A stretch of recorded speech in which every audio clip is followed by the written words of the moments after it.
I've won all the prizes in Europe, every bloody one, so I'm delighted to win them all, the whole lot. OK? That was Doris Lessing's characteristic reaction today when she was told by journalists she'd won the Nobel Prize for Literature. Finally, 40-odd years after the judges first considered the 88-year-old British writer. Born in what is now Iran and raised in what is now Zimbabwe, the author of the 1962 novel The Golden Notebook has always been claimed by the feminist movement but refuses the label. She's written novels about race and gender and society's ills and has more recently taken to science fiction. Today she's nearly £1 million richer. Here's our culture correspondent, Stephen Smith. They couldn't tell Doris Lessing she'd won the Nobel Prize. She'd popped to the shops, but it was worth the wait for her acceptance speech. Photographing you. Have you heard the news? No. You've won the Nobel Prize for Literature. Oh, crush. She'd also come into a cheque for £750,000. We don't know if the cabbie said, "Have you got anything smaller?" I've won all the prizes in Europe. Every bloody one. So I'm delighted to win them all. It's a sort of the whole lot, okay? It's a royal flush, okay? Doris Lessing came to England from Rhodesia 30 years ago and has lived in London ever since. She's moved house 60 times in those years, most recently to Cricklewood. As you may have sensed, Ms. Lessing isn't impressed by any old bauble. Despite settling here, she once turned down the chance to become a dame, saying it was a bit pantomimey. She was born just after the Great War, in Persia, as it was then, and raised in the former Rhodesia, now Zimbabwe. Doris Lessing is an extraordinarily strong character. She's also an ordinary woman. We should remember her Southern African upbringing.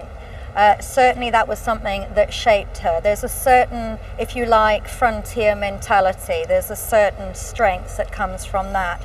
And also from the fact that she has always quietly but persistently supported the spirit of resistance and challenged received ideas.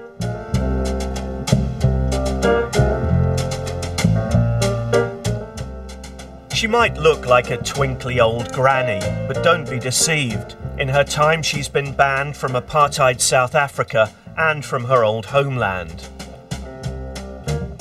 One fellow novelist from that part of the world says the Nobel Committee have recognised the politics, the seriousness of the Lessing books.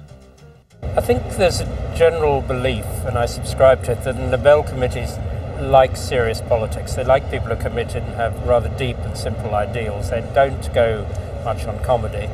They regard writing as a sort of part of the advancement of the human condition, and I think you could make an argument in her radical politics and her feminism and indeed her experience of colonial life that Doris fits the bill perfectly. The judges praised the scepticism, fire and visionary power of books including The Golden Notebook. The two women were alone in the London flat. "The point is," said Anna, as her friend came back from the telephone on the landing, "the point is that as far as I can see, everything is cracking up." From the first, Lessing combined her writing with campaigning. In 1958, she was an early talking head, taking the Tory Home Secretary Rab Butler to task over the bomb. Now, the possible future President of the United States only 4 years ago was talking about using an atom bomb, just quite casually, a conventional weapon. What guarantee is there that another slightly off-balance general might precipitate the whole world into war?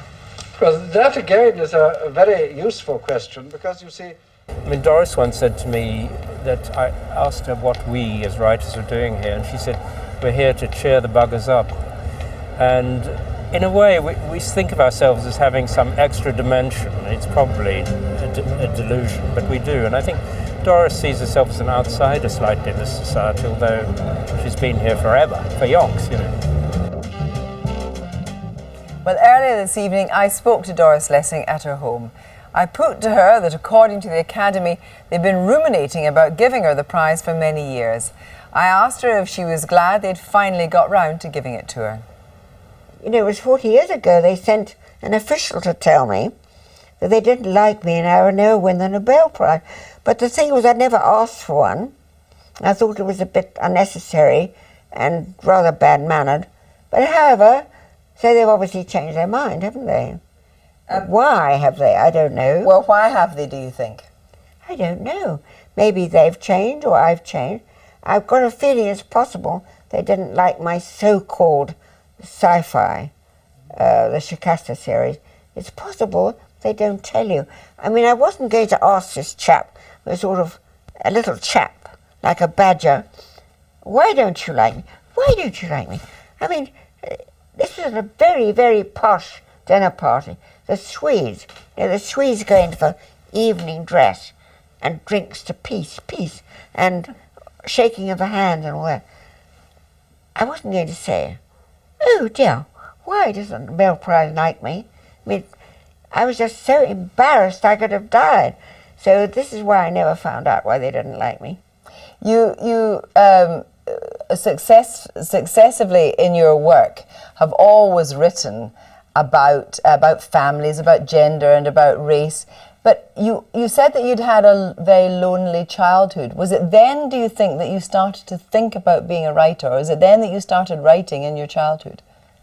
It wasn't lonely so much. You know, I think that what writers need as children is to somewhere or other to have a very stressed childhood, and that they become people who always watch faces, watch hands, movements, body language.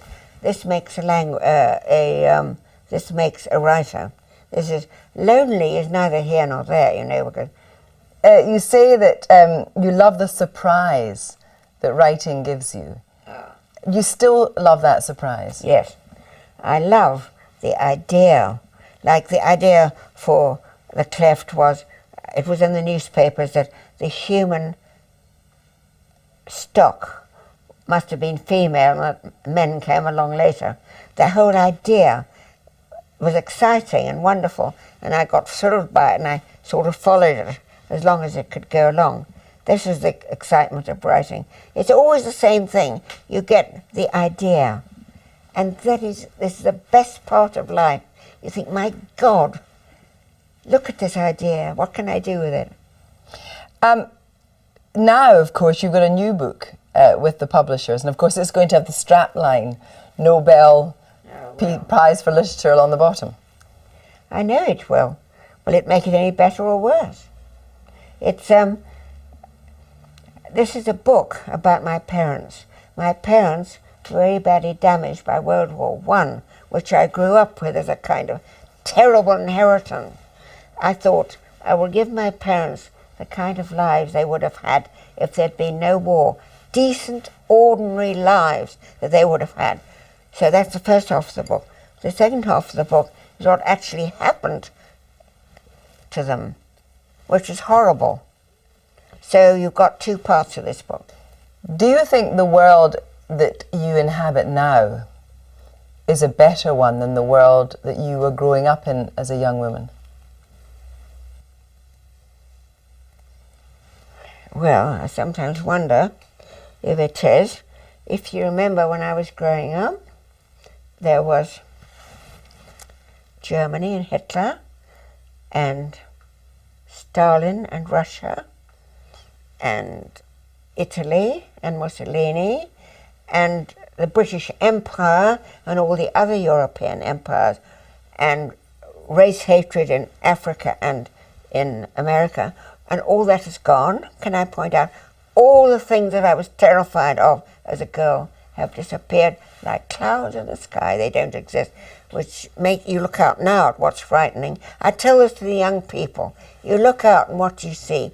Terrifying things. They're going to disappear before you even know it. They might not disappear pleasantly, but they'll disappear. It's your 89th birthday next week. Are you going to splash the cash now? No, I'm going to ignore it completely. When I'm 90, I might consider it. So keep the money in the bank from the Nobel Prize till you're 90. I have to think about it. I don't know what I'm going to do with it. You know, they say you've got this money. What are you going to do with it?